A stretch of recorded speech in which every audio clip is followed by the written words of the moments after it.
There we go. Welcome into McCready and Siskey, powered by Rain Total Body Fuel. I'm Neal McCready. That is Tyler Siskey. What it is. Sorry about the little technical issue there. That's the first time. Somehow I don't know exactly how me and I think it was Lunsford back in Birmingham figured it out. Still not really sure, but here we are. So you should have just unplugged it and plugged it back in. That usually works. That would not have worked with this. I pay a guy a lot of money for him to tell me that. Yeah, that would not have worked for this. I can tell you that. We appreciate everybody being in the stream with us. Thank you for your patience. I know everybody got some jokes in. Believe it or not, I actually stayed fairly calm in that. So shit. Did I? I got mad at you one time for making a joke. I don't need you jumping on me. I wasn't jumping on you. I think it's funny. You know, you were like this one other time. You were like that at when we went to South. Oh, yeah, and did the South Troy game last year. Well, it took 3 hours then to get it to go. So this time it took 15 minutes. I was just sitting over there drinking beer while y'all were. Does that make you mad when I cannot help you? No. I have no help for you. But Cole and I, that day, Cole and I just had to tell you to shut the hell up. Leave us alone. All right, so we're with you. Appreciate everybody being with us. We're brought to you by Rain Total Body Fuel, 300 milligrams natural caffeine, BCAAs, electrolytes, zero sugar. It's got what you need to push the limits and achieve your goals. Check them out on Instagram at Rain Body Fuel to learn more. A little bit about our shows. If many of you are new, this is our 96th episode of the show. The first 95 episodes were on MPW Digital. Appreciate all the people who watched us on MPW Digital, who listened to us on MPW Digital. I will get this out of the way up front. This is not an Ole Miss show. You don't have to worry about that. You don't have to worry about it with me for sure. I've had people ask me, is this going to be an Ole Miss show? It's not going to be an Ole Miss show. I'm sure at times we will talk about Ole Miss because Ole Miss plays in the SEC and we talk a lot of SEC. Ole Miss plays college football. We talk a lot of college football. But no, it will not be that show. If that's a concern, you can wipe that one away. Yeah, we'll have fun. We'll talk about football, ghost, conspiracy theories, all kinds of good stuff. We'll have a good time. If you're not, when you get off this thing, if you're not completely entertained, I quit. That's what we're here to do. Let you forget about whatever you got going on for an hour or so. So a little background on us. I'm Neal McCready. I work for Rivals.com. My background is a lot of you guys, if you're in the state of Alabama, you might know me from back a long time ago. I got my start in journalism basically in Birmingham. I covered Auburn for the Birmingham Post-Herald for 1 year, and then for the Mobile Register for 5. I then was, I guess, promoted to columnist and covered the SEC as a whole for another 5 before moving here to Oxford in 2008. I have a podcast called the Oxford Exxon Podcast. We're 10 years old. Been podcasting since before podcasting was cool. So doing a lot of that, live stream. Super excited about this opportunity to join Ryan Brown and Jim Dunaway and Lance Taylor and all the people at Disrupt. The next round, all those guys, I've been watching them closely the last couple of years, cheering for them, not just because they're my friends, but because I think it's the future of media, certainly the future of sports media. I've been doing this show with Tyler now for a year plus. Tyler is former, I guess you were the personnel director at Alabama. Was your title? Yes, that was my title. I forget my title. As long as the zeros in the check are right and the commas are in the right place, they could call me whatever. But yes, I ran recruiting in Alabama. Ran recruiting at Alabama. Then you came to Ole Miss. I guess you were at Ole Miss with Hugh Freeze before you went to Alabama. I was with Hugh at Arkansas State and Ole Miss. Came back with Matt Luke and then have retired. You also have some on-the-field coaching experience. You're the wide receivers coach at South Arkansas Alabama. State, South Alabama, and Northwestern State. Forkham Demons. Don't leave out my demons. And I was a high school coach on the greatest high school football team to ever be assembled. The Ruston Bearcats? The 2007 St. Paul Saints in Mobile, Alabama. So yeah, that's about us. So we that's our background. Tyler's the football guy. I just sort of steer the ship. We have a bet competition, a picks competition that we did last year that I lost by 12 games. I will lose it again this year. Just so you know, we are still in the process of debating what my punishment will be at the conclusion of that loss. Yeah. So we're still working on that. So Corey's already in here. It didn't take long. He says Tyler also has a sweet pair of binoculars. So Kelsey and the people at Disrupt Media, if I don't get a freaking Bushnell deal out of this deal, I'm going to be highly pissed off. I have to be the face of Bushnell, right? I would think and so. We got like a 10-year special anniversary pair that we can roll out. That's crystal clear from 100 yards away. I have some somewhere, and I was going to put them on. I'll wear them every day. I was going to put them on the table today, and it obviously slipped my mind. I will straight Ricky Bobby this thing. I'll be like, what am I doing with my hands? I don't care. We'll do it. All right, let's crank this thing up. Let's get into some football, and then we'll get with our special guest here in just a second. All right. All right, so really important day. Got a lot of coaches. For people who are new, a lot of coaches listen to our show all across the country.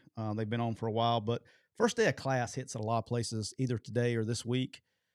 With the new portal and everything that's going on, look, I'm going to say this, and if you know a kid out there, if you're a representative street agent listening to the show, dude, kid, don't do anything stupid and go in the portal and waste a year. I see so many kids that they get bad news. You know, now we live in this world where we got to be their friend. We can't be their coach anymore. You have to be their friend. So they're going to get bad news that they're not the starting quarterback. They're going to go hit the panic button and go in the portal. Well, you can't even do anything right now. Yeah, now's not the time to get in the portal. Now's not the time. So December's the time to get in the portal if you're going to get in. Yeah, use this year and develop and be a good player when it's time to go. Be a good soldier. Yep. Go develop, learn, take the year to learn, and then move on if you want to move on at the end of the year. But so many kids just throw in the towel right now. Well, it's the people around them that tell them in many ways that, hey, you should go quit. When the reality is, no, you should not go quit. Now's not the time to quit. Now's the time to go, hey, I'm gonna spend extra time. I'm gonna take advantage of the facilities, the resources.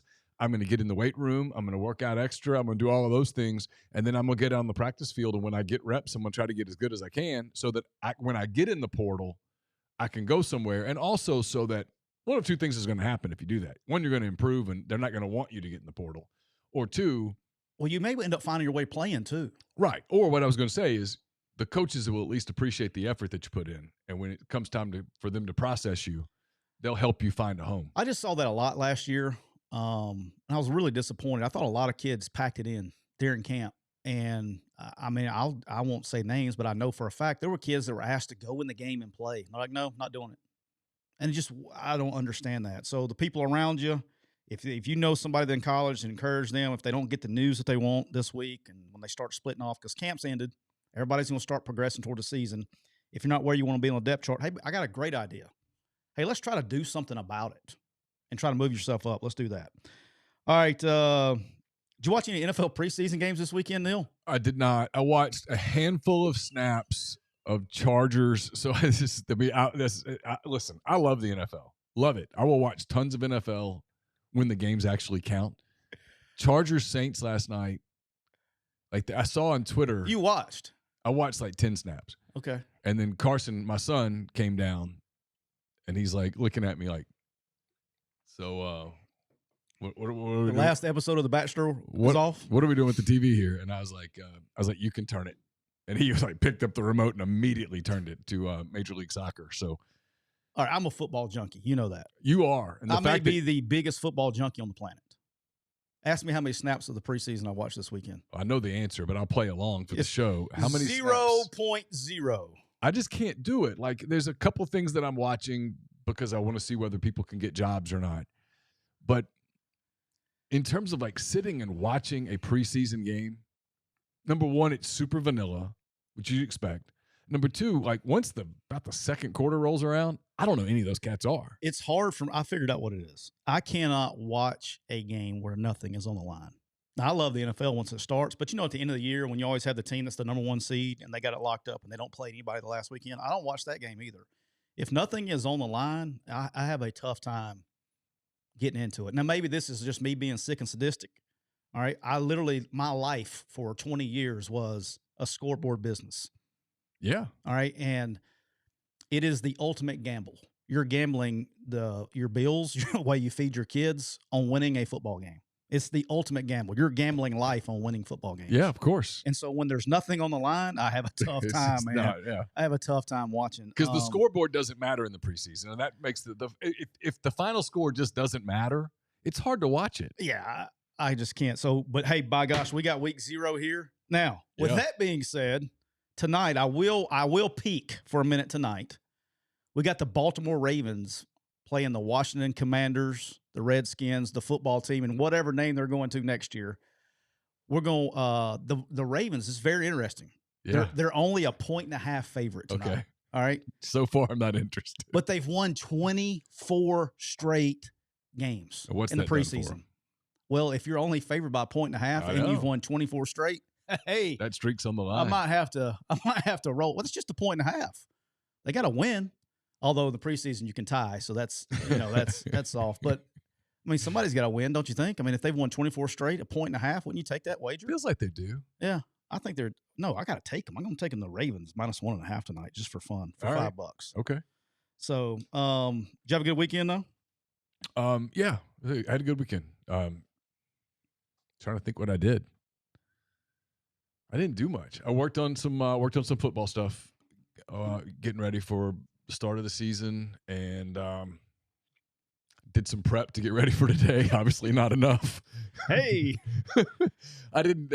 I text our special guest, by the way. Okay, so he'll. I was nervous about connecting today, and I guess I should have been a little more nervous than I was. But no, I did that. Had one last kind of pool weekend. One last weekend, but it was so hot. It was so hot at the pool. Dude, it's ridiculous. They I did we had football Friday night, a little jamboree action at the high school. Little nut was out there. Hang on, Jeff's text me. He says 2 minutes, so hop on. That was fun. So did that and then watched a little golf. UFC, I know things that Neal don't care about for So for the people that are new to our show, your son Knox plays football for Oxford High School. Brock. Yeah, Brock. if Knox plays football for Oxford High School, it'd be very impressive because he's 7. So, no, but he did football, and then I had to take him to baseball yesterday. Dude, it was brutal. It was 100 and something degrees out there yesterday. So yeah, my son Carson they've got a soccer tournament in Clinton, Mississippi this weekend, and the high on Saturday in Clinton is 103. And so I'm curious to see what happens with said soccer tournament. Yeah, watching high school football is very hard for me. Why? Schematics. Just it's very hard to watch it. Like you're sitting there and you're going like you could score every play if you wanted to. Uh-oh, here comes our special guest.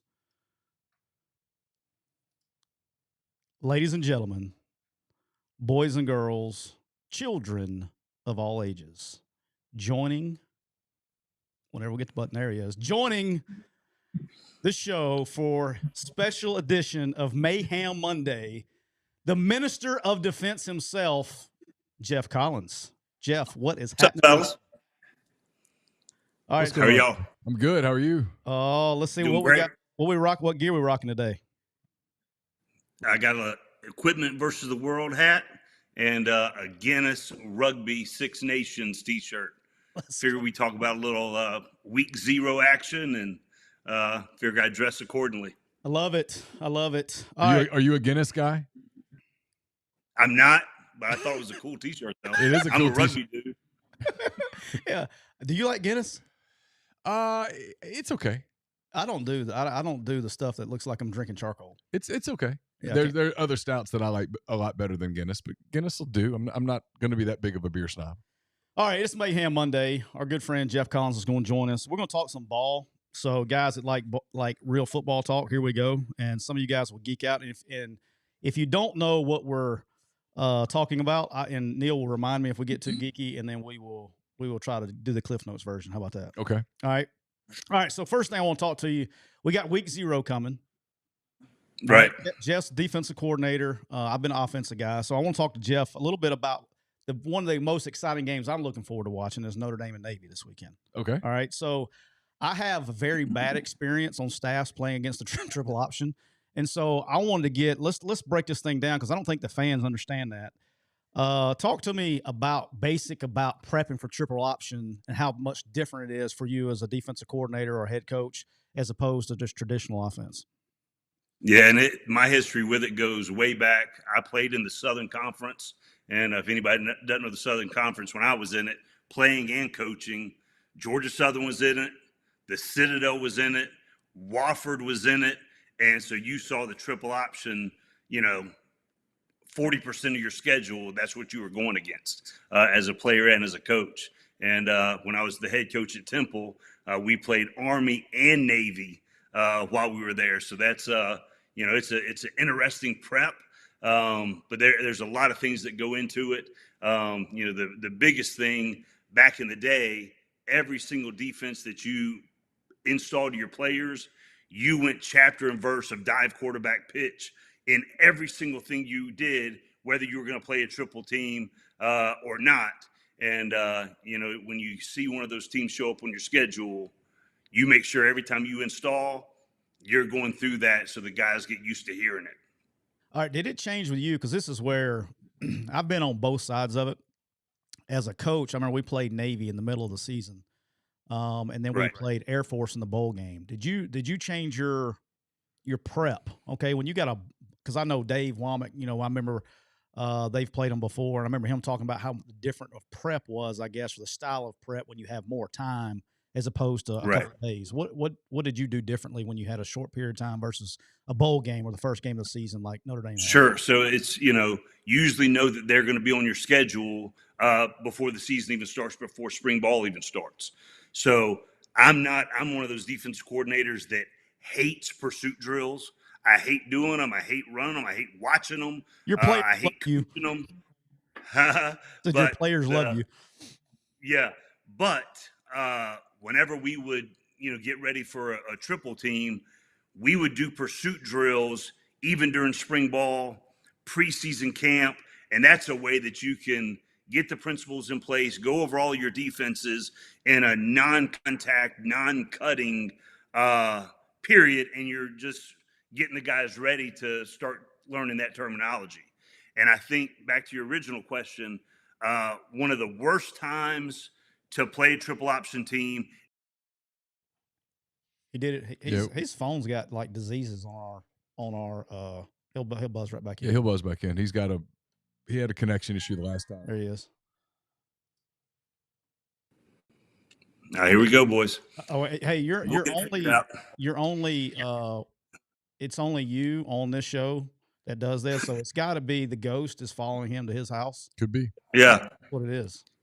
So the triple option prep, the worst is when you're 1 week to get ready during the season. Yeah.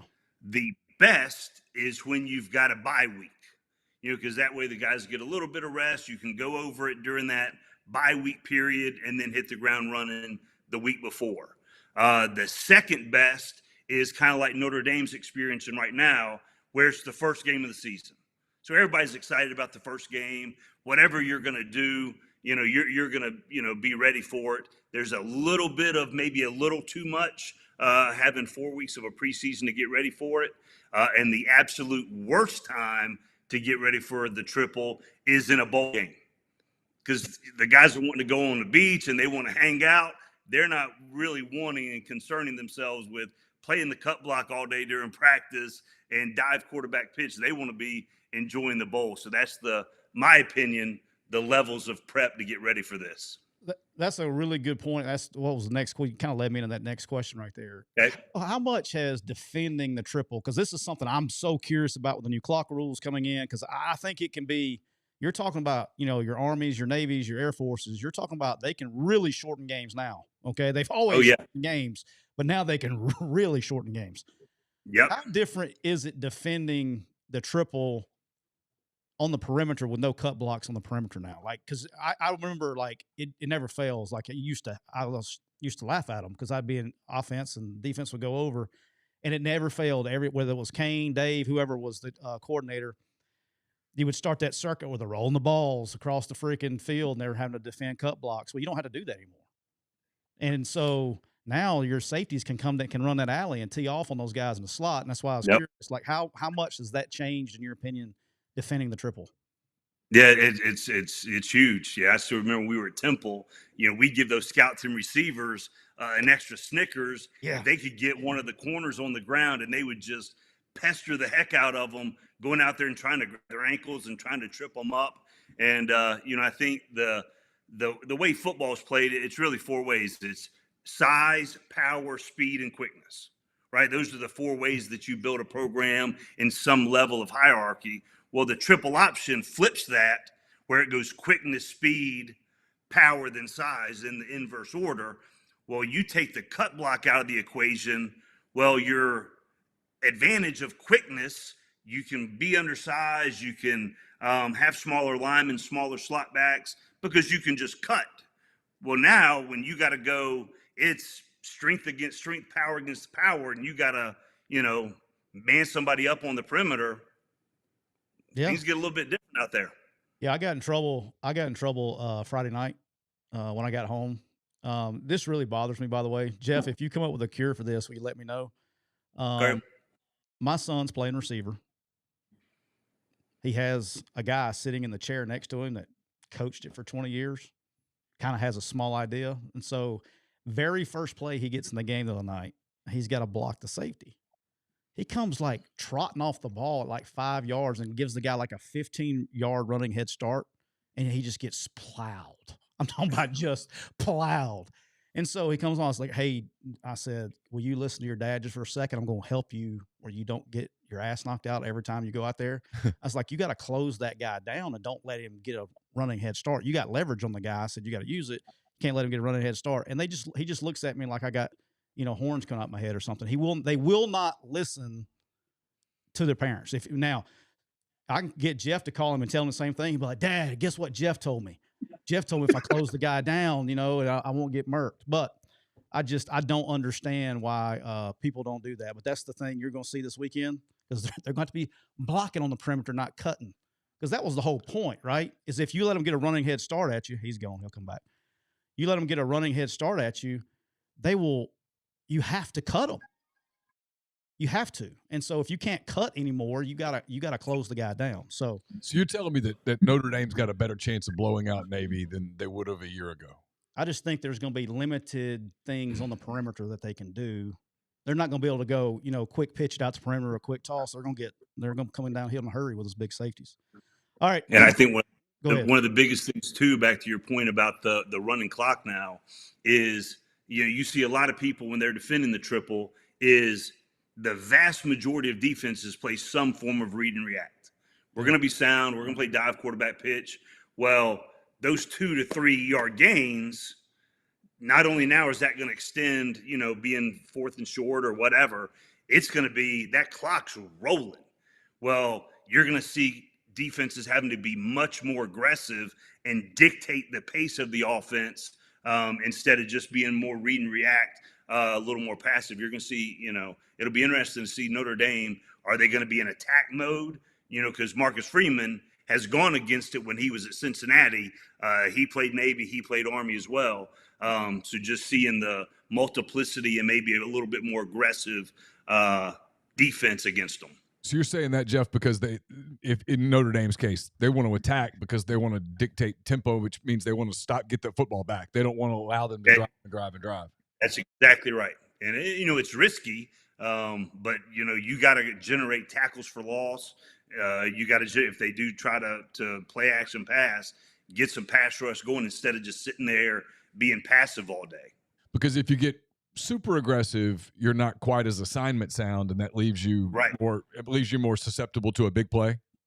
Yep, exactly right. Yeah, both of my experiences going against the triple option, we completely shut down their run. Both teams played Navy and Air Force, and they both ended up throwing on us like it was Patrick Mahomes at quarterback. Our guy, it's so frustrating. I'm like, these guys can't throw, and they're throwing for 300-something yards a game. All right, something else I want to talk to you about. We got the USC Trojans making a debut. And they have spent an inordinate amount of time and resources revamping a defense, because that's really they got the best player in college football. All right. Yep. And so they've struggled on defense. Tell me a little bit about what you know going on out on the left coast. Yeah, and so down here in the man cave, one of my favorite there's Pac-12 60, where they cut Pac-12 games down to 60 minutes. And so you can watch the whole thing in a Peloton ride. So I've watched almost every game of Southern Cal, and you're right about the offense. They're ridiculous what they do. But defensively, and self-admittedly from them, they got a lot of improvements to make if they want to be one of those playoff teams. And, I think they've got 3 all-conference caliber linebackers, at least 2 all-conference caliber DBs. And then I think they might have signed 3 of the best transfer D linemen in the country to come there. So that's got to be a huge emphasis for them. And I know that they've, got a lot of pride, and they've heard all the, people for the last 8 months talking about the defense. And, I think they're going to come in there with a little chip on their shoulder this year. And they've got some guys up front that can go. It's funny. I heard Brock Heward, who's going to be on Disrupt with his show starting next week, but he was talking the other day about, I know it's the last year for the Pac-12. Pac-4. Well, the last year of the Pac, probably the last year of the Pac anything. But, I mean, that's got a chance to be a pretty good league this year. There's some good teams in it. Oregon State's good. Oregon, Washington, USC, of course. I mean, there's some Utah's going to be a talented team. I mean, they're talented teams in that league. A lot of good quarterback play in that league. It's crazy that the Pac-12 is dissolving. But like, we're going to be watching it this year going, wow, that's a pretty good league. And you're going to be like, how did they not figure out how to hold this thing together? I was literally telling somebody about this the other day. I was like, the year that I'm all in, like, I want to see what Colorado does. I'm generally curious about the experiment going on in Colorado. Sure, like, of course. I want to watch that. Of course. I want to watch Arizona State and Kenny Dillingham. I want to watch Oregon. I love watching Washington State on offense. I love their offensive scheme. Oregon State's a good team. Chip Kelly's great. You got USC. You got everybody. I mean, it's the whole league is actually Utah. I mean, we can go over and over. The league's actually interesting to the point of you want to watch it, and then they're going away. So, but I guess the Pac-4 network will be rolling very strong on Saturday night. Is if that will be the way you have to watch the USC San Jose State game. It will be on the Pac-4 network. What do you watch the Pac-4 network on there, Geoff? What's that? What do you watch the Pac-4 network on? What service do you have where you watch it? Xfinity. Okay, Xfinity. Okay. Yep. Right. We don't have that. The nice thing about being semi-retired right now is I'm going to take some weekends and go watch games in places that I've never seen before. Okay. The open weekend, I'm going to go watch Jim McElwain and the Fighting Chippewas up in East Lansing. And then the next day, East Carolina plays in the Big House against Michigan. I've never been to either one of those stadiums. And then I'm going to make a West Coast trip and just see how the season goes from there. Yeah, somebody was asking me the other day about going to games and all that stuff. Like, I'm so terrible. I could take my kids and have a lot of fun on the deal. I've seen I counted them up. I've seen 243 of them from the sideline, or the press box, or through binoculars, however which way you want to call them. Okay, I'd rather watch them. I'd rather watch at the house. Is that bad of me? It's not bad. I get it 100%. There's a lot of stadiums, because I've mostly covered the Southeastern Conference my life. There's a lot of stadiums that I've always wanted to go to. Yeah. That I think if you told me that I had 2 or 3 years that I could just go, I would probably try to find a way to go to some games. I'd love to go to Camp Randall in Wisconsin. Yeah. I'd love to go to a game at Iowa. I'd love to go to a game in Michigan, at Ohio State. I'd love to go to Notre Dame. I'd love to go to Whiteout at Penn State. I'd like to go to a game at West Point. I'd love to go to a game at Annapolis. Yeah. I've been to a USC game. That was cool. It was a cool experience. Covered Auburn, USC years and years ago. I always wanted to go to Bedlam, Oklahoma State. Always, that was on my short list of games that I want to go see, because it just looks crazy. But now it's going to go away. But yeah, I'd like to go to a lot of those. The only part of game day I miss being there, and Geoff, please fill in, when you feel like it. But to me, and this is me, there is no drug, no drink, no drug. There's nothing man-made that can give you that feeling that you have. It's the most awesome feeling on the planet, is when the head coach is done with his talk and it's time to go to the field. That 30 seconds, 45 seconds. And if you're on ESPN or CBS, maybe a minute and a half. Okay. But that walk between when those locker room doors open and you walk from the locker room to the tunnel and you can hear the crowd, but they can't see you, and you're about to enter the arena. Yeah. That feeling, that a minute and a half feeling, is a feeling that can never be replicated in anything I've tried. LSU put a video out over the last few days, and it was them getting ready to take the field. They were leaving the locker room and making the walk, and the walk had a couple of turns to it, and then you realize that they're headed down and what you're describing, you can hear the crowd, but you can't see it because the doors are closed. Yeah. And it was badass. I mean, I don't know what game it was. It was a game from last season, a home game, obviously. but I don't know what game it was. But man, that was cool. I mean, you could see how like when you took the field as an LSU Tiger, getting ready to go on the field it was an afternoon game. Like your heart rate would be 300 beats a minute for a second. I mean, you just would be the adrenaline that must be coursing through your veins in that moment's incredible. That's the feeling that you can't replicate. That's the only feeling that I can't miss. Once you go out on the field, it's normal. Yeah. But dude, that's pretty badass, man. When you make that walk, there's something there, because it's like it's like you're fixing to get ready to fight a little bit. You know what I mean? Like you got this. Yep. If you've ever been in a fight, people know what I'm talking about. When you know it's about to go down and there's no avoiding it. I mean, you can't turn around and go back in the locker room and say you don't want to play. I mean, you're going. It's fixing to happen. It's fixing to go down, and it's that minute and a half. That's about the only thing that I miss, but you can't replicate it. Call up Nick and be like, "Hey, Nick, can I roll with you down the tunnel?" Yeah, no, it's not gonna happen. All right, real quick before we get you out of here. Oh, he's gone. He'll be back in 2 seconds. I got to figure this out with him. He's the only guest that's ever happened to this. He's got Max South. He's got Max South. Hey, Geoff, do you have Max South by any chance? What? No. Do you have Max South? Is that okay? No. You got some Max South. We got to send some of these now that we got Disrupt. We got to send some of those guys over here to figure this out, because this doesn't happen. Hey, I've been on probably. I've been on a show a day for the last 2.5 weeks and have had zero issues. You're the only guest that happens with. Maybe it's my Max South. Maybe it's Max South said, screw you guys. All right. Before we get you out of here, before we lose you again. All right. Last thing. Yeah. We also have a very big game. Big game this weekend. I heard about this. All right. So I'm going to get my juices flowing right now. I mean, I'm about to run through a wall. Geoff Collins and Siskey's FIU Panthers Quick U clients and Mike McIntyre are going to Ruston, Louisiana. Joe IA Stadium. To take on your Louisiana Tech Bulldogs. Yep. Let's go, Geoff. Who you got this weekend? What we're doing? We got the Bulldogs 1.5-point favorites. Yeah, I don't know if you can see over my shoulder. If I can move out of the way a little bit, I got my FIU Panthers helmet right there in the background. And one of the, every one of us has some of our favorite players that we've coached at each stop. One of my favorite players I've ever coached is Anthony Gator. He was number 7 for FIU in 2010. Great player. Awesome player. He's now coaching there. And, I've got a lot of invest in that place. I love it.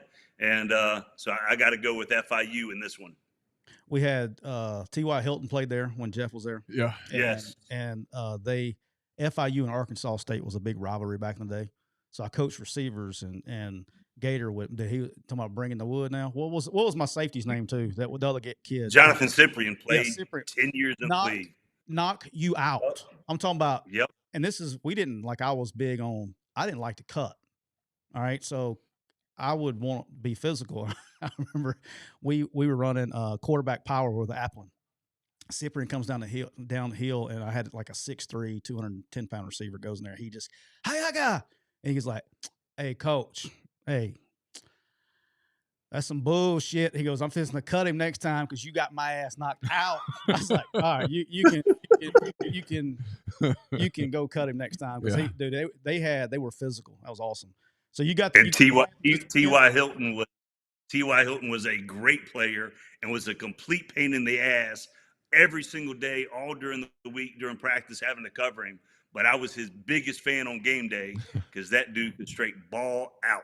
Yeah, he single-handedly. He was electric. He was unbelievable. I mean, imagine how good he was in the Sun Belt. And that was before the Sun Belt is what it is now. And, dude, he was just – we had him and Jarrell Jernigan in the league at the same time, and it was just – It was pretty good. It was two pretty good guys. Yeah, I grew up going to Louisiana Tech games, tons of them. I bet I've been to 100 if I've been to one. Back when they were in the old Southland Conference with Lamar and North Texas and McNeese State and Northeast. What's now ULM. Don't forget about my boys. Arkansas State. No, Northwestern State. Forkham Demons. You know how many state fair games I've been to? A bunch. Louisiana Tech and Northwestern State played in Shreveport at Independence Stadium. That's right, baby. Yeah.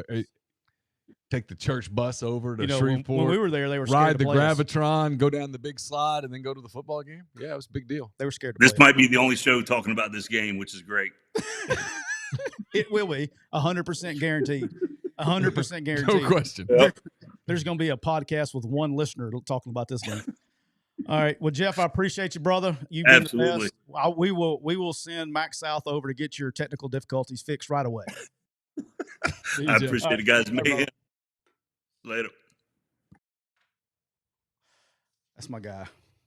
He's a stud. I'll be curious to see what kind of crowd Tech gets. Tech made a big mistake. I've said this a long time. Their biggest mistake was they were too good for the Sun Belt, and now they're in Conference USA or whatever, and there's no fit there. There's no rivalry there. There's no you can't force that kind of stuff. And if you put Louisiana Tech in the Sun Belt, where they could play Arkansas State and Southern Miss and South Alabama and those kinds of games, their people would be more excited about it. They'd be more. It would have more of a regional feel. And at that level, I think it's one of the reasons the Sun Belt's so good. At that level, football has to be regional. Camera, they want to see your beautiful smile. Oh yeah, my bad. Football has to be regional at that point. It has to be. No, I agree, and that's the whole deal with the conference realignment. It's just gotten stupid. Yeah, so. you can do it at the SEC level, at the Big Ten level. You can have the inter-regional matchups, and people are going to watch. I mean, if Alabama's playing Oklahoma, people are watching, and whether it's a conference game or not. If USC's playing Michigan, whether it's a conference game or not, people are watching that game. But if you're in a level down, like that South Alabama Troy game that you and I went to last year in Mobile, that thing was intense. Yeah, it'd be intense. I mean, that was SEC light. Oh, I got to mention that too, since we're on Disrupt Media. Speaking of the Troy South game, I forgot to call him. My man John Summerall allegedly is using our video against his own alumni. So, John, you cannot be using the video that I put out against your own alumni to get bulletin board material. So, it's out there. It's floating around. I get it. Inside the group, coaches group thread. You're the guy that you went to Troy, you played at Troy, Summerall's your buddy, and you pick South Alabama to be the group of 5 team in the playoff. I did. I mean, if I'm John Summerall last year, if I'm John Summerall, that pisses me off. Unbelievable. I mean, that would upset me. All right. In the interest of time, I'm going to skip around for a second. I do want to tell people, check out Lance's Lock. Baseball's in the home stretch. Preseason has started. College football is almost here. If you need help handicapping games, lanceslock.com is the best value. Has consistently won for 9 straight documented years. Right now is the best price of the year. It's lanceslock.com. All right.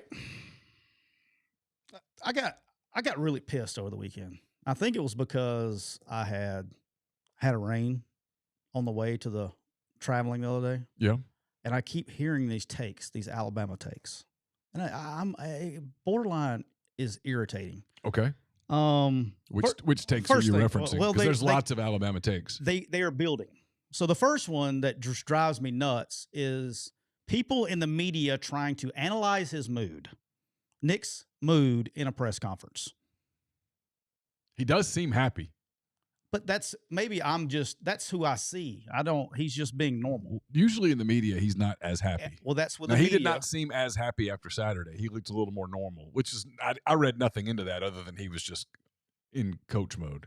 Like we're reading his mood to dictate, like we're getting to that point. It's getting so close to football season that we have to look at the guy's mood in a press conference to think if they're going to win 12 games or win 9 games. Yeah. I mean, it bothers me. But they're one of those teams. Like we talked about this the other day. You look at Alabama last year, you can do 2 different arguments, and both arguments have validity. One argument is you can go, man, you changed 2 plays and they're 12-0. You changed 2 plays. They lose 2 games, 2 walk-off plays by a combined 4 points. 1 field goal and 1 2-point conversion. Absolutely. So you can absolutely say that. You can then turn around and go, boy, you change a couple of plays and they lose 4 games. They lose to – I mean, Bryce Young does the Houdini act on the sack attempt against Texas. And if that's a miraculous play. Yeah. And he's a superstar. But, that tackle gets made, 19 times out of 20? And if that play goes down a normal way, Alabama loses that game. Texas A&M goes for 2. Terrible play call, but they go for 2, and had they converted it, that's a win. They lose that game. So you could say, well, they're this close to 8-4, which is, you can make that That's a valid argument as Sure. well. And so, But how many teams could you make that argument well, about? tons. Yeah. But my point is, but Alabama's under the microscope because they've dominated the sport for the better part of 2 decades. I mean, they've been dominant. They've been the program for the longest time. Georgia's obviously in that category now, but for the longest time, that's who they were. And so when you talked about college football, the first thing you kind of talked about was what Alabama was doing. And so I think there's this sense out there among people that Bama is vulnerable for the first time in a long time. I don't necessarily buy it at all, but that's where it comes from. People go, they could have lost. And so then people start pushing it all further out. They go, hey, Ole Miss had the ball 1st and 10 at Alabama 14 late in the game. If they score, maybe Ole Miss wins. You know, the Arkansas game when Bryce Young went down got kind of squirrely for a little while. Well, Bryce Young's with the Carolina Panthers now, and Nick Saban's not committing to a quarterback. You've got these guys that are there that are different styles of quarterback, and Will Anderson's gone to the NFL, and I think people look at them from the outside, and it's a hopeful thing. They go, man, I hope their dominance is over, and so they start watching Saban to see if Saban's going to give a hint one way or the other, and that's just where this comes from. Well, they can hope in one hand and shit in the other one and see which one fills up faster. Because look, they're not going to end. I mean, this is preposterous to me. Like now, this year, like in the year of our Lord 2023, this is the year we're going to say they suck. Well, the guy's been there. The guy's been doing this for what, 15, 16 years I don't now? think anybody's saying they suck. I think, there's people out there picking 9-3, 8-4. Y'all have lost your minds. If you think he's going to go 8-4, 9-3, they have lost their mind. I'm talking about, I'm not going to out them out there. Okay. But I've had conversations with national writers off camera and stuff that I hung out with in Nashville that are picking, they're going to lose 3 or 4 games. Like, what sport are you talking about? Are we talking about they're going to lose 4 games in basketball season next year? Sure. We're talking about football. Like football, the sport that Nick Saban coaches. Now, This is the year. This is the year. Oh, he's in a good mood. Or, hey, they haven't named a quarterback yet. He's not going to name one. Do you know why he won't name one? Because he doesn't have to. He's the one guy that, like, nobody has to. Look, let me tell you who's going to play in the first game. All of them. Yeah.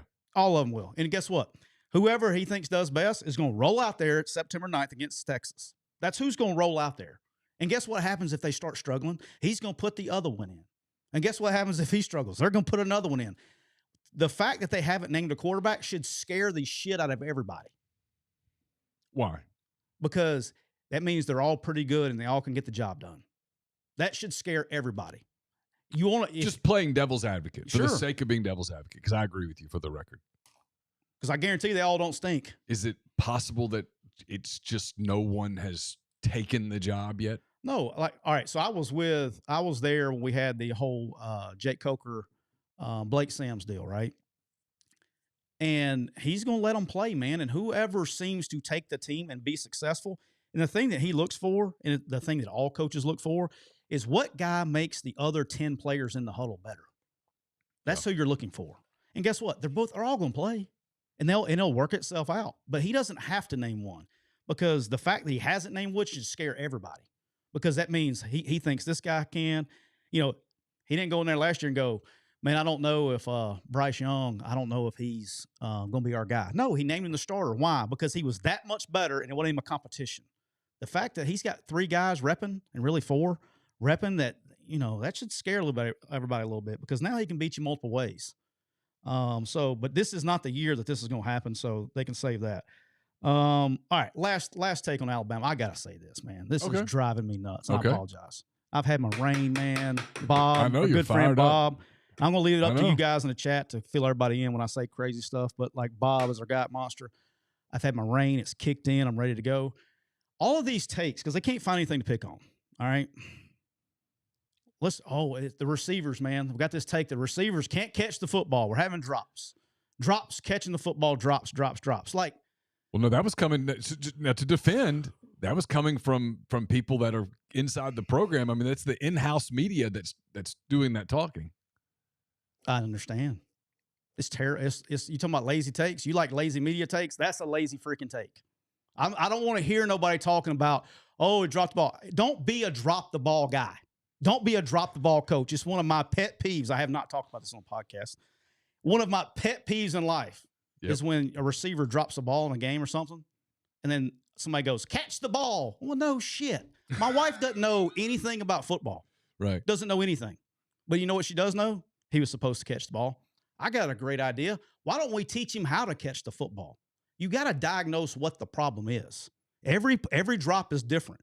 Was he just out there standing? I bet if you go out there and play catch with a guy in the front yard, he doesn't drop a ball. Okay?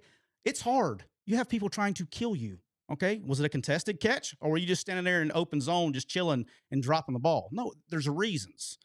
Identify what caused it and fix it. I got a news for everybody. The receivers that are playing in Alabama, pretty athletic. You kind of don't get there without being athletic enough. Right. All right? They'll figure it out. All right? They don't need you to be yelling about catching the ball. Hell, they know they're supposed to catch it. How about let's tell them what they're doing wrong. I'll bet you 99.9999% of the people that say, well, talk about drops, can't tell you why they dropped the ball. That's what I want to see. I want to see he dropped this ball because, hey, was his hands in the wrong position? Do you know what position his hands were supposed to be in, sir? No.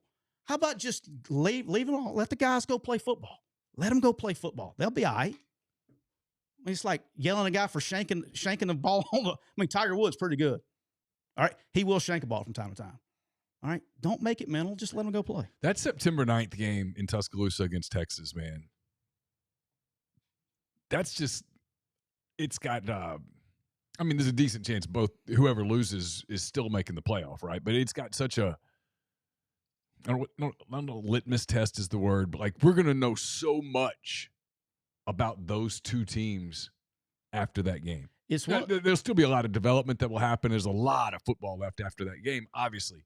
But man, like if you told me the football gods dropped in here and said, you get to just go watch a game now. You get to move into the future and watch a game now, and then you get to come back and you can sort of amend predictions and stuff. I think I might go, let me be in Alabama. Let me be in Tuscaloosa on September the 9th. I kind of want to see that because there's so much on the flip side of the Alabama teeth gnashing that's out there. There's so much hype starting to get put on Texas by legitimate media people, by legitimate football people. They're going to be good. And, speaking of coaches' body language, Sarkisian looks confident. Like, I'm really curious to see what this looks like when it comes to fruition. I wanted to see what would have happened last year if Quinn Ewers didn't get hurt. Like, how many games do they win that they didn't win last year if he's the quarterback? Because they went through some quarterback struggles once he got out. And he was a freshman, right? So and people are talking about the camp that he's having. He's a second-year player. He looks terrific. Right. It's one of those games that I think I'd pick it over LSU, Florida State, because there's a lot of people that I want to see that game. I want to see it too. But if you told me, if the football gods came and said, hey, we get to let you go fast forward in time, in the time machine, you get to go watch one game, and then you can come back armed with that knowledge and amend your bets or your picks or whatever. I don't think it would be Florida State, LSU. I think it would be Alabama, Texas. Yeah, the thing that's interesting about both of those games, Florida State, LSU, and Alabama, Texas, is the loser's not done. Oh, of course. You know what I mean? Like, yeah. But I think they're all four really good teams. So here's my point. If I watched that game, I got to go forward in time. Yeah. And Alabama won 31-27. That wouldn't change what I thought about Texas, but I'm all in on Alabama. Because if they can hold that offense to a point total and then surpass it with their offense, even with all the quarterback stuff, I'm like, oh, look out. Bama's an 11-1 type team. On the flip side, if you sent me forward to watch that game and Texas just puts up points and points and points and Alabama can't keep up with them, I don't necessarily think, oh, that's the end for Alabama. The dynasty's dead. But I go, okay, Texas is real. Yeah.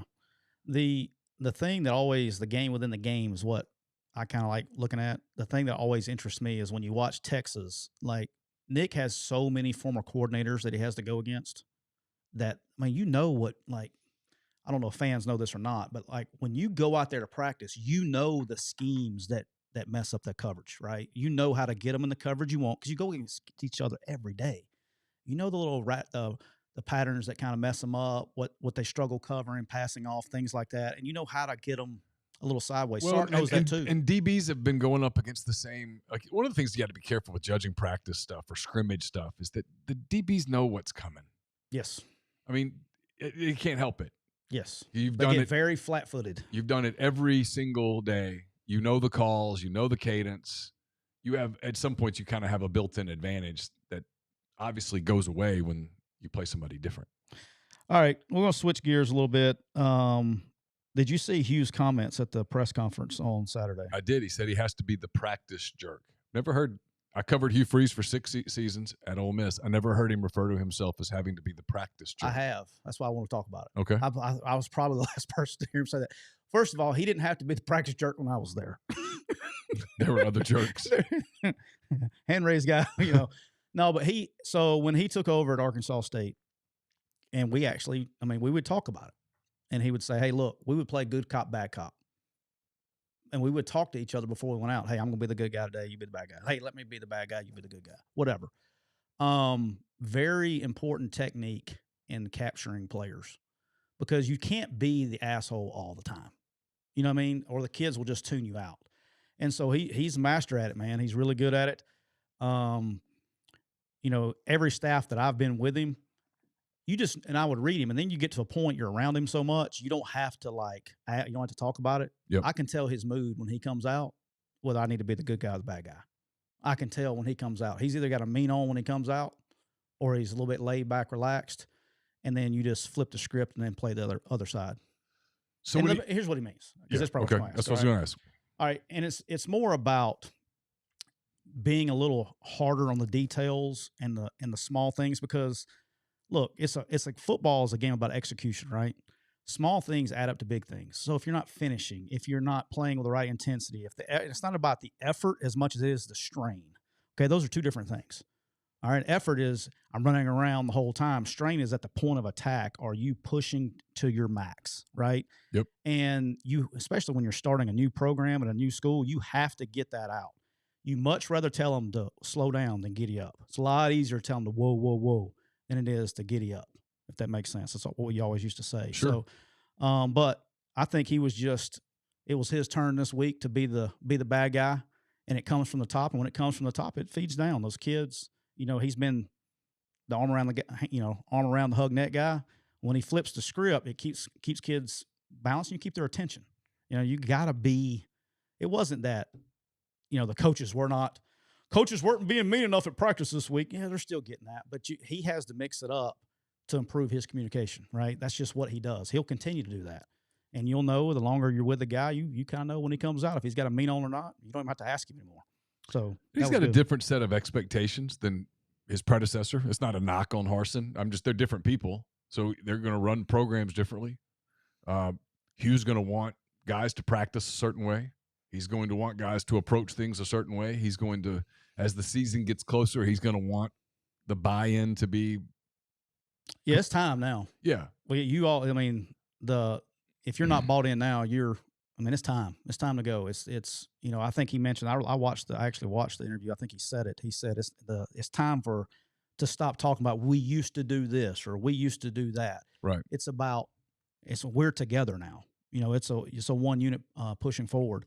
And then here's the other thing is like Coach Saban is very, you know, all talks about the process, sure. Right? And Hugh actually teaches it.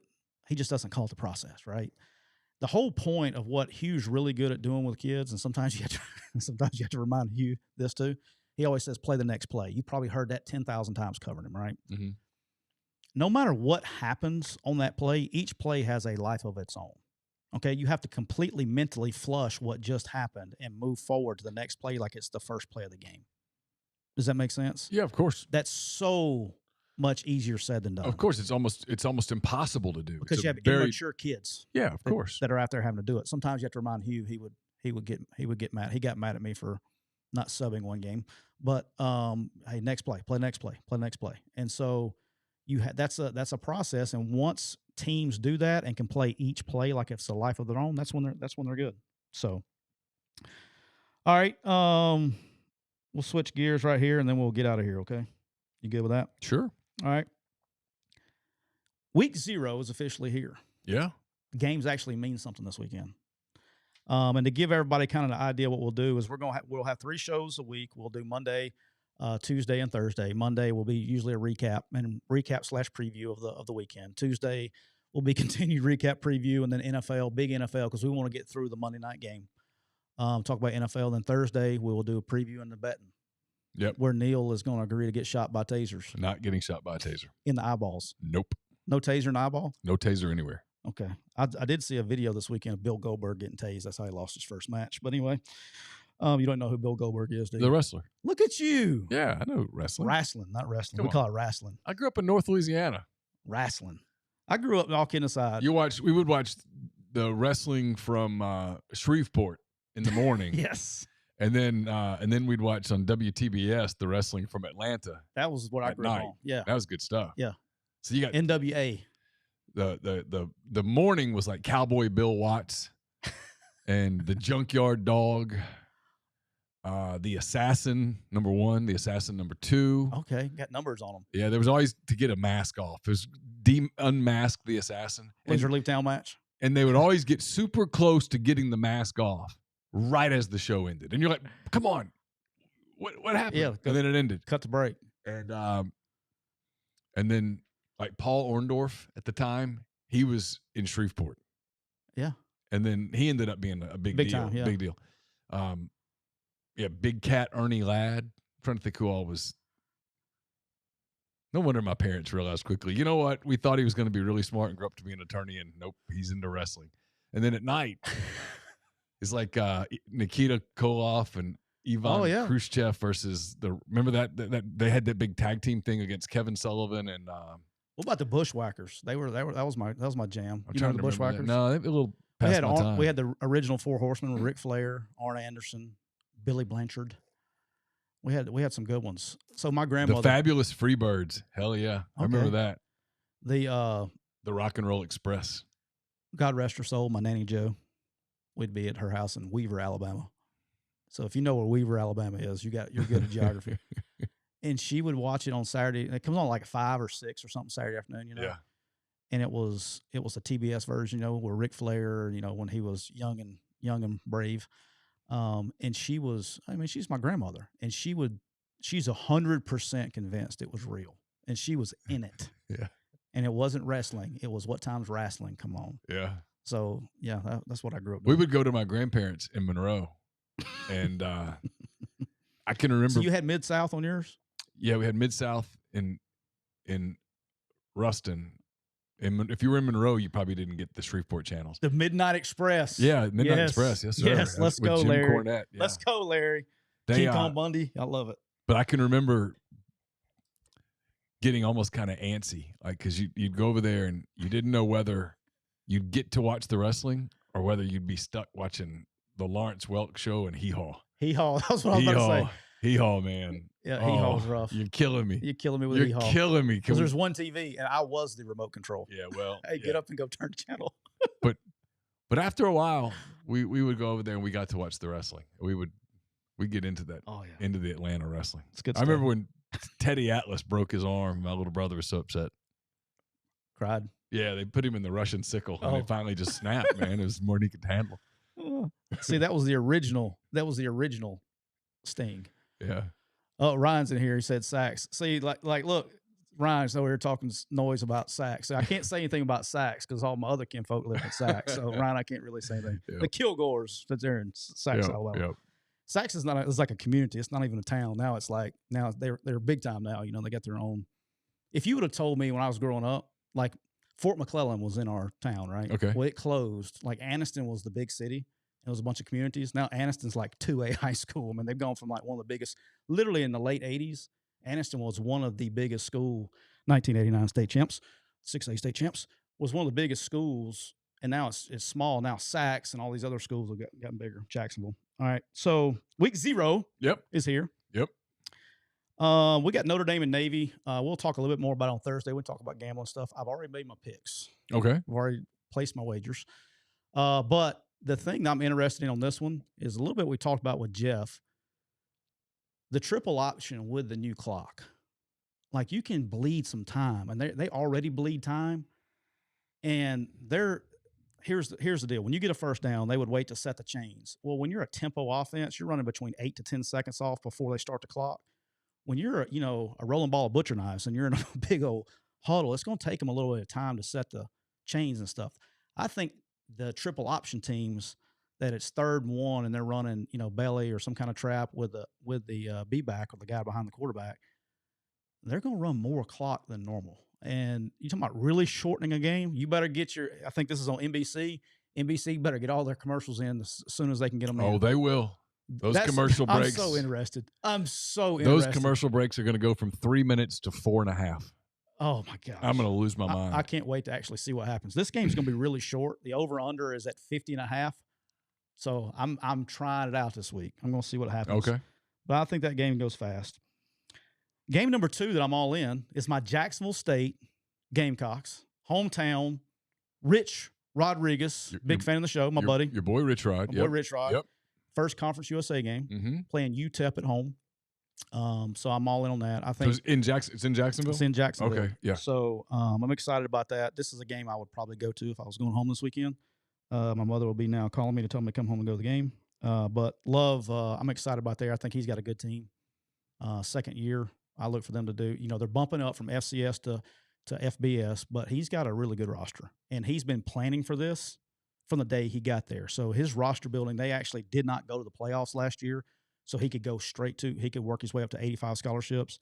So he's been planning for this. I'm excited to see. That's what I was going to ask. Does he have the depth? He does. To play one of these games? Okay. Yeah, he does. They didn't go to the playoffs last year. They went ahead and took the hit so they could get the scholarships in. Hawaii at Vandy. Yeah. Commodores, I think, are 16.5-point favorites. That's what I got them at. I actually kind of like this line. I like Vandy minus the points. I think they're going to roll Hawaii. I do too. I'm taking Vandy. We'll talk about it Thursday, but I'll be in on that game because I want to watch. I'm a big fan of AJ, the quarterback, and think he can do things. San Jose at USC, much like what we just talked about with Geoff. My interest more is from a coaching standpoint is watching defensive schemes, see how they're marrying it up, because I know they've put in a lot of work this offseason. And if they can play defense and actually get some stops. And then the other part I want to see is Lincoln is one of those coaches we talked about a couple of weeks ago with Oklahoma, with Tennessee, with these new clock rules that nobody's talking about. He's going to have to be a little bit more intentional with his possessions. And so does that change the way does he go fast the whole time? Now, maybe he does against San Jose State because he figured he can get some stops. But I'm going to be interested to see that. And then the last one we talked about. It is going to change, like these tempo teams. I mean, you only, I guess, even if anything, maybe do you even go faster because you're trying to create more opportunities? I don't think so. I just think you got to be more intentional with your possessions. I think somebody like Gus is going to do a little bit better than he's done the last couple of years offensively. Gus was kind of the first one that started when tempo was out rolling. He would never go fast until he got a first down. Now, the problem is you knew exactly what he was going to do, right? So you could go out there and at first 3 downs, you knew you were getting slow Gus. All right. And then the very, very first time he got a first down, you knew he was going to go really fast. So you had a call and you were prepped for it. That was the deal. Yeah.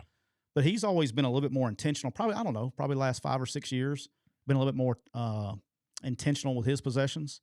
I think that's what helped Hugh when he went to Liberty. Hugh's gotten a lot more intentional with his possessions. And Hugh started leaning on the running game a little bit more instead of trying to play fast. And that's always a hard part, in my opinion, when offensive coaches get head coaching jobs, is they don't care what the defense does. They say, hey, here's the defense, y'all stop them. And they just want to score as many points as they can. You have to learn, as a head coach, you have to learn how to play the game. Yeah. And I think he's done a better job of that. So, and the last one I'd like to talk about, our good friend Mike McIntyre is going. They're playing at La Tech. They are 10.5-point underdogs at La Tech. And look, Mac's been doing a good job roster building. He's saying he can hit a 7-iron and hit 800 players out of his backyard. I'm excited to see how they do year 2. They got better as the year went on last year. I've heard some positive buzz on Louisiana Tech this preseason. Yeah, I'm curious. I know they lost some players to the portal, but they got some players out of the portal. I've heard a little positivity about them. I'm with you. I know we're going to talk about this as we finish. I wish there were more of these games in week 0. Although I will say this. What do we do? Like, the temperatures, if you played a game where we are right now, it's still going to be hot as hell Mississippi, next week too. but not as much. I mean, Yeah, I'm with you, but you don't know that when you schedule you it. don't. Well, but you can pretty much bank the last weekend of August is going to be brutal in the South. And so I get why people are like, no, let's not do it. The NFL doesn't do it. They don't play till, a Right. week after Labor Day. But I don't know. I wouldn't look, it's football. I'm not going to complain about it. Good. We get to watch Notre Dame Navy. It's fine. I'll turn it on.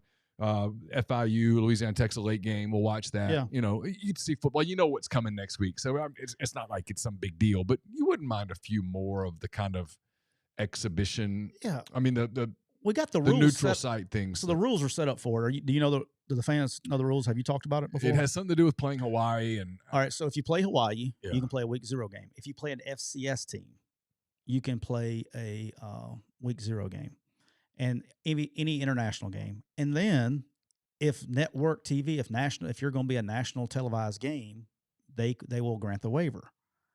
That's the rules. So you're telling me that we can't get, like my favorite 2 week 1 games, real week 1 games. Why can't we get Florida and freaking Utah on Saturday night or Saturday afternoon, right? Why can't we get LSU Florida State on Saturday night? Prime time, man. God, Do you know how much the ratings will be?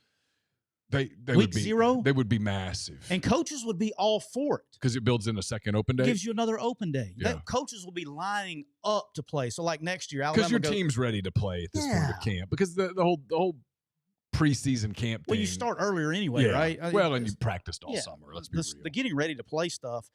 But like if we're playing these big games, these big non-conference games, so like the games that are in the Georgia Dome or whatever, it's Mercedes, whatever it's called, Benz Field now, the games in Jerry World, these week 1 games that you're doing big non-conference games, man, let's put them on week 0. Man, they would be all for it. What SEC coach wouldn't be lined up for an extra bye week? I mean, I'm guessing they kind of all would want to play. Yeah, that'd be great. And so you can get these really good matchups. But let's put them on week 0, and the ratings, like I said, the Florida Utah. Would you watch it? Yes. Would you watch LSU Florida State? I mean, everybody. I'm going to watch it anyway, right? Yeah, of course. And so let's get these games on week 0, and let's drive the ratings up. That's what makes the sport great. And look, I'm going to watch them anyway because they're my buddies. But like if Mike McIntyre wasn't at FIU, I probably wouldn't watch him.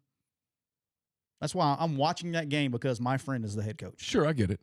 Yeah, I'm only watching. I'd watch Jacksonville State because that's my hometown, but I'm only watching that game because I grew up in Ruston. I mean, that's it. Yeah. And I'm not watching that whole game. I mean, there's no way. There's other things that'll be on. Maybe that's part of it too, is that you just don't want. I don't know. I'd have to think about it. Also, it doesn't matter because next weekend's going to roll around and everybody's going to be so pumped and it won't matter. Yeah, no, it's good. This is just kind of a free week. Yeah, no, it's good. Austin said, Tyler, do you think an SEC school will play overseas like the Big Ten? I don't think they have to. I think Notre Dame is fighting the Irish thing, and they're going to play in Dublin and all that stuff. I don't see an SEC team. I could be wrong, but I don't see an SEC team would go overseas. I don't think they have to. Do you? I don't know. The publicity would be kind of cool. Depending on what kind of game you're playing, where you're playing, where your program is. I could see Vanderbilt doing it. Yeah, somebody like that. They went to Hawaii, right? They're playing week 0, but no, I think it's going to be. I think it'll be good. I'm excited that we actually have games that actually mean something. So I'm ready for that. And like I said, I think from a games perspective, I think it's awesome to have although I will probably be the only one interested. I'm really glued into this Navy Notre Dame game from a clock perspective to see how much that changes the game. No, I think a lot of people will. It's number one, it's 2 big brands, one massive brand in Notre Dame, and then that's a rivalry game that's been close before, and yeah, people want to see how the rule changes are going to be different. Like, what does the game feel like? It's like early in the baseball season, people were watching the pitch clock. Yeah. Everybody was bitching about it at first, and now, for the most part, everybody loves it. I suspect people will love this too. I mean, look, the truth is, and you know this, they had to do something. There were too many college games that were going 345, 350, and if you're the TV people, you're like, this is ridiculous. And yeah, you don't notice it if it's 33-32 and it's some dramatic game. But if it's 31-13 and the game's taking 3 hours and 45 minutes, the TV people are losing their minds, and they are footing the bill, and they needed to shorten the game. They needed to make the game faster, and it'll be curious to see whether this does the trick. CBS was the worst. The 2:30 CBS game. Still is. Dude, I don't know what it was. I felt like, The TV golly, breaks were 4 minutes. It was brutal. Those games went 4 hours. Oh my gosh, so brutal, man. 2:30 CBS games from a coaching standpoint is terrible. It's terrible. So that's all I got today, boss. All right, so we'll be back tomorrow. Hopefully, I figured out what I did wrong early. Anyway, we'll be back. We are scheduled to be on time at 2:00 Yeah. with the music and the countdown. So we all were you guys set up. that- I thought, man, we were so prepared. So all you guys that Turns missed out the I music wasn't. today, we will be jamming with cowbells tomorrow. So bring your cowbells out. Yep. Bring your rain. It's good stuff. Get Speaking- your mind right. Speaking of, we're brought to you by Rain Total Body Fuel. 300 milligrams of natural caffeine, BCAAs, electrolytes, zero sugar. It's got what you need to push the limits and achieve your goals. So check them out on Instagram at Rain Body Fuel to learn more. For Tyler Siskey, I'm Neal McCready. Thanks to everyone in the stream. Thanks to Geoff Collins for his time on the show today. Talk to you tomorrow. Bye.